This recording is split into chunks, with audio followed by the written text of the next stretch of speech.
warahmatullahi wabarakatuh.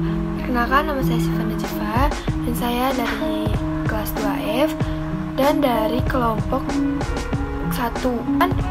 Kelompok 1 ini bakal mempresentasikan tentang unit 3.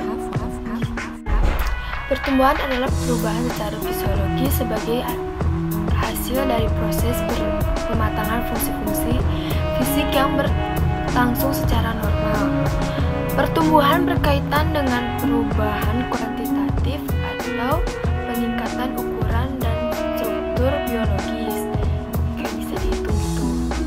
Faktor yang mempengaruhi pertumbuhan kurang normal dibagi menjadi 4, yaitu faktor sebelum lahir, kayak ibu dan si janin itu, dan yang kekurangan nutrisi, janin yang terkena virus dan keracunan.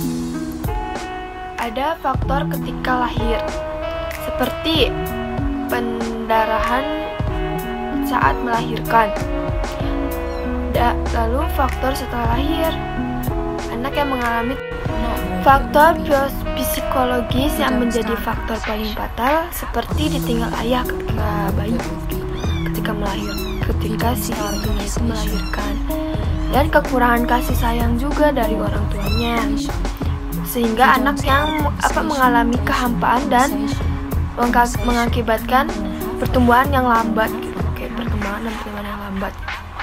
Dan perubahan-perubahan dalam pertumbuhan dan perkembangan ini pasti dialami oleh semua anak yang meski tidak semuanya sama, seperti perubahan ukuran berat atau panjangnya bayi yang ketika dilahirkan, lalu perubahan dalam perbandingan bentuk tubuh atau daya imajinasi anak. Adanya hal-hal baru yang tumbuh seperti gigi susu diganti dengan gigi tetap, dan nilai-nilai yang diajarkan orang tua mengikat dalam proses pertumbuhan si anak. Aspek-aspek pertumbuhan dan perkembangan. Pertumbuhan pasti akan selalu diikuti oleh perkembangan, berubahnya ukuran fisik, berubah pola pikir si anak sesuai dengan usianya. Pertumbuhan dimulai bahkan sejak masa embrio. Embrio menjadi janin, dan janin tumbuh membentuk anggota tubuh yang lain hingga sempurna. Setelah lahir, manusia kembali tumbuh. Jika nutrisi yang didapat baik, maka pertumbuhan akan baik pula. Perkembangan yang dilalui si anak dipengaruhi juga oleh lingkungan. Intelek atau daya pikir berkembang sejalan dengan pertumbuhan syaraf otak. Perkembangan ini ditandai dengan tindakan menolak dan memilih sesuatu. Kemampuan ini berkembang mengikuti kekayaan pengetahuannya tentang dunia luar dan proses belajar yang dialaminya. Perkembangan ini disebut perkembangan kognitif, di mana tahapannya adalah masa sensori motor berlangsung di usia 0 sampai 2,5 tahun, masa praoperasional berlangsung pada usia 2 sampai 7 tahun, masa konkreto operasional umur 7 sampai 11 tahun, dan masa operasional umur 11 sampai dewasa. Perkembangan yang dialami anak selanjutnya adalah emosi, sosial, dan bahasa. Ketiganya berkembang dari lingkungan. Bagaimana si anak dibesarkan akan mempengaruhi 3 perkembangan di atas. Bakat, sikap, nilai, dan moral juga ditentukan oleh lingkungan ia hidup. Jika dia dibesarkan dalam keluarga yang mendukung bakatnya berkembang, maka ia bisa membawa sikap, nilai, dan moralnya dengan baik. Hukum-hukum dalam pertumbuhan dan perkembangan. Beberapa ahli mengatakan bahwa banyak sekali pengertian dan definisi dan jenis pertumbuhan dan perkembangan. Hukum Kephallow-Caudal mengatakan bahwa pertumbuhan fisik organisme dimulai dari kepala ke arah ke kaki. Sedangkan hukum Proximo-Distal menyatakan pertumbuhan fisik berpusat pada sumbu dan mengarah ke tepi atau dari jantung, hati, dan alat-alat pencernaan ke arah organ tubuh lainnya. Lalu hukum umum ke khusus, yaitu proses perkembangan dimulai dari hal-hal yang umum seperti menggerakkan kaki sebelum menggunakan kedua tungkainya untuk berdiri atau berjalan. Hukum tahapan menyatakan bahwa perkembangan mengalami tahapan yang tidak bisa dilalui oleh setiap manusia, seperti masa jabang bayi, masa bayi, anak-anak, sekolah, remaja, dewasa, sampai ke masa tua.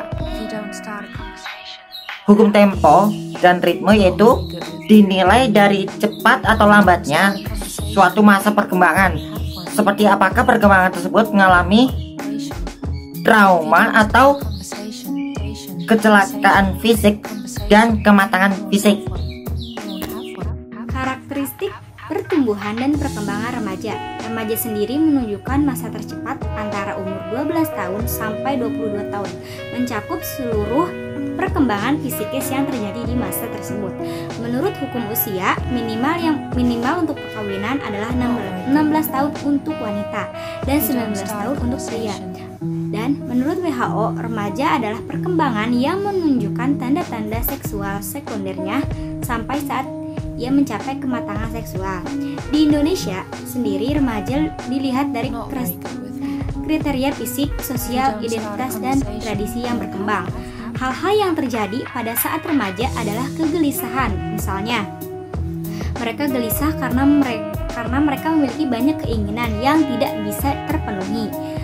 Pertentangan dengan orang-orang di sekitar kadang sering terjadi karena perbedaan pendapat. Biasanya sifat remaja adalah keras kepala, dan itu wajar. Halu dan keinginan yang besar pada satu hal karena merasa berdarah muda dan semangat yang tinggi. Rasa ingin tahu yang besar, menghayal dan berfantasi atas masa depan yang mereka inginkan, mengakibatkan mereka sering melakukan kegiatan kelompok untuk berdiskusi. Hal itu yang baik dilakukan oleh remaja seharusnya.